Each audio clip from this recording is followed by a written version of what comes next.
That number, rightfully, is 4031, and you must SMS the word gift, and your contribution will be 20 Rand only per SMS, and that will help complete and even extend this magnificent children's hospital, which will be the 5th dedicated pediatric hospital on the African continent. As I mentioned to you a little bit earlier, we've got 2 in Egypt, 1 in Nairobi, 1 in Cape Town, and this will be the brand new baby. And of course, this was established by Tata Nelson Mandela himself in 1995. It's always been his vision that there would be a hospital in this part of the world that would solely dedicate to itself to the betterment of children.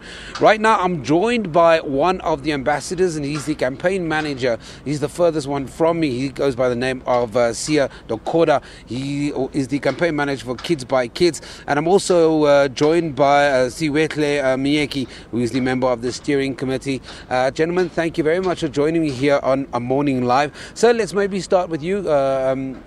You're part of the steering committee. Just for those people at home that don't know, what is the function of the steering committee within the context of the hospital? Thanks, Sam. Firstly, let me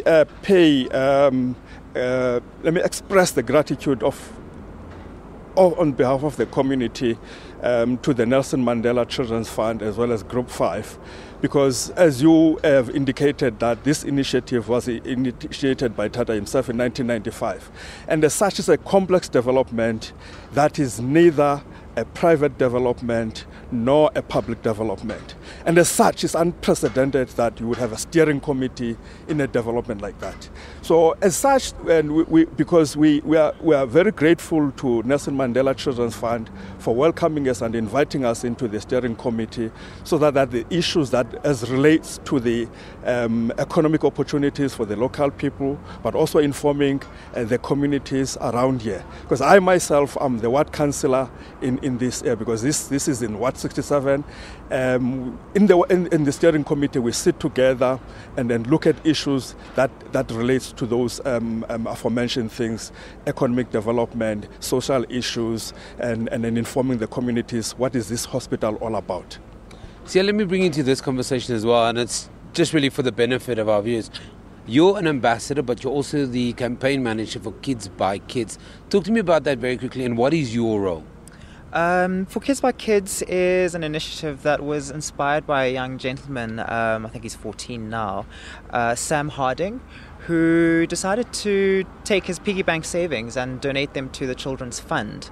So when we started with the hospital trust was formed in 2012, he then continued to do so and continued to help us fundraise. And so we became For Kids by Kids. He still continues to be our ambassador as a child ambassador. And just basically what we do is we motivate young people to, first of all, come up with innovative ways to help fundraise. So, we might think, how can children possibly, help build such a big hospital? And, 20 rands at a cake sale, for example, could possibly buy a brick at this hospital, which actually is a very, very important piece of the hospital. So the second part would be driving awareness. We're trying to get children to understand what the hospital is about, to understand that the hospital is theirs, and through the awareness, for them being able to speak about it and for them to participate in building, they then take ownership of the hospital. So that's basically For Kids by Kids in a nutshell. It's something interesting that Sia just mentioned, Councillor, is the ownership of the hospital. That ownership shared by the community, feeling that this is part of the community and this will benefit the entire community. Talk to me about that, because I know you've been doing work on the ground. How will this hospital have a direct impact on the South African community? Sam, this hospital will not only have a direct impact on the South African communities. It's an SABC hospital, the South African Development Community. As I think in your introduction, we indicated that there are only 4 such hospitals in Africa. When you contrast to America and the other countries, there's quite a number of them. And as we know that Tata Nelson Mandela had a huge interest in children because he saw children as our future. Now, with this hospital, there is certainty in the reduction of child mortality. So it will go a long way. And primarily because it's children will not be admitted because they can pay. Even children will not be able to pay, and that's the message we are communicating to our communities, that they must see this as their initiative, and because there is a greater benefit in the longer run with hospital. So there will be no exclusion for children who cannot afford to pay. So this is a very great development, and this, we must pay tribute to Tata Nelson Mandela and the Nelson Mandela Children's Fund for coming with this initiative. I just want to get a sense from you as well, Sia, because I see you nodding your head when the council was saying that children won't be paying. But that's one of the big things. Irrespective of their economic status or social class, everybody will be treated at this hospital.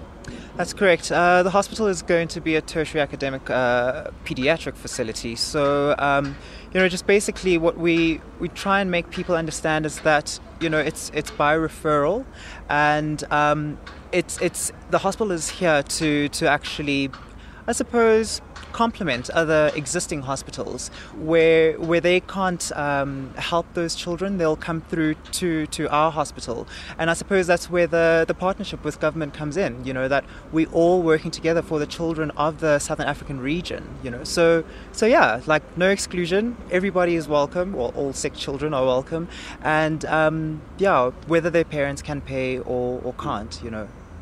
One of the other things you talked about a little bit earlier, Councillor, is something I want to touch on.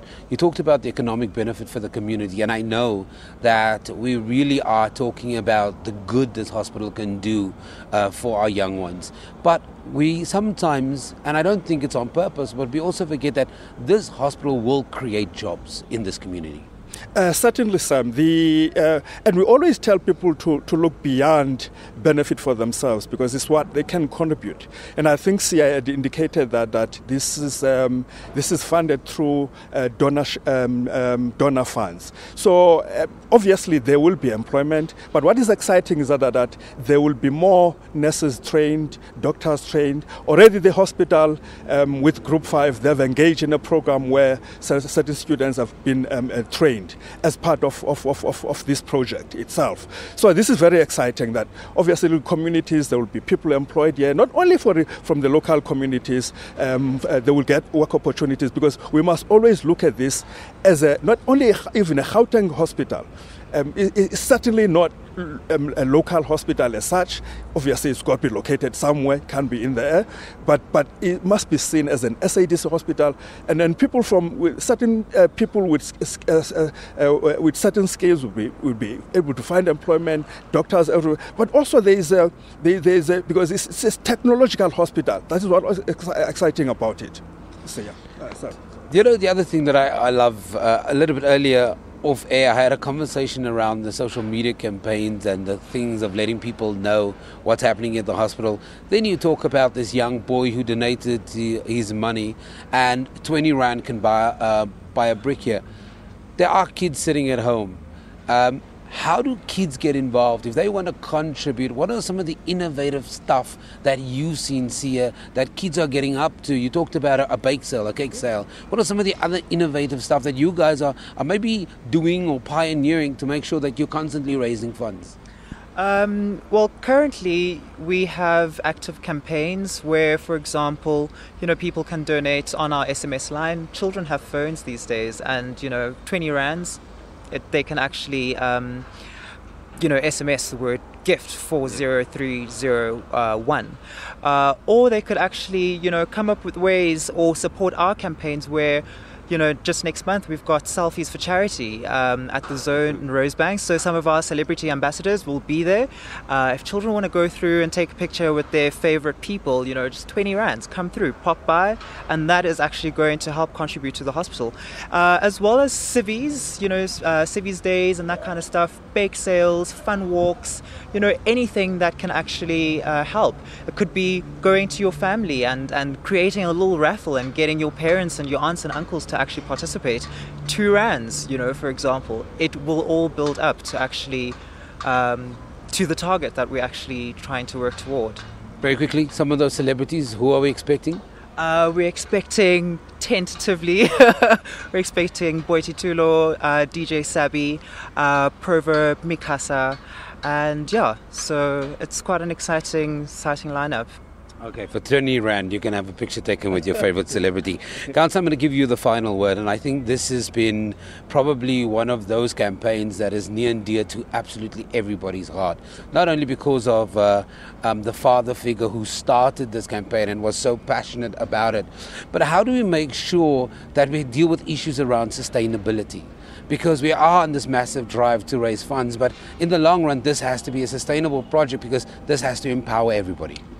Now, certainly, we are very grateful that certain government departments, the City of Johannesburg, Treasury, have come in and pledged to support this program. And we are very hopeful, Sam, that people will continue and certain organizations and we are very grateful already to those organizations that have pledged support and put in and donor money to fund the hospital. But we are very much hopeful that the government departments and National Treasury that have pledged to support the operations and provide operational funding for the hospital will keep their word. But we will continue, and hopefully we can see already that CIA is doing good work. Is doing good work. That will continue to make sure that it is sustainable. Hopefully that SABC will come on board as well and do assist in funding. But it must be a continuous effort from all people, from all in all walks of life, to ensure that this dream lives. We cannot afford that Tata's dream falters along the way. It will be a great travesty and a great injustice to our young people. So I can promise you the SABC has thrown their full weight behind this. Very quickly, I'm going to put you in the hot seat. 18th of July, 67 minutes. What will you in your respective capacities be doing for your 67 minutes? Sia, let's start with you very quickly. Well, personally, going to watch a show called 67 Minutes of Laughter. So basically the money that I contribute there will be going directly to the building of the Children's Hospital. Okay, so you're going to be laughing for 67 minutes. Councillor? Thanks, I will be working at Nazareth House, which is in Yeovil. It's a home for elderly people and the sickly as well. Unfortunately, the C is not there. SAB should have been SABC has pledged to support and provide painting. So we'll be painting and cleaning up Nazareth House. Okay, that's some commendable work you're doing on the 18th of July. And that, of course, is Councillor Myeki, who's part of the member of the steering committee, and Sia Dokoda, who's a campaign manager for Kids by Kids. He's also one of the hospital ambassadors. Look, it's been a jam-packed program from us here in Parktown. I feel very, very privileged to be standing at what is going to be a remarkable investment by all the global citizens who have donated that 20 rand to 4031 SMS gift 4031. That's all you've got to do, and 20 rand only was what your support will mean towards this hospital. And as you heard Sia saying, it will buy a brick, and that brick will go into this wall, and that will make sure that the Tata Madiba's legacy does continue. From us, it's a wrap here in Parktown. We say ciao ciao, and we hand you back to Valen. Children of Southern Africa have a right to be cared for and to receive treatment that compares with the best in the world. It has always been the wish of Nelson Mandela to provide comprehensive high-level health care for children. Madiba has always believed that this kind of health care is not a luxury but a necessity.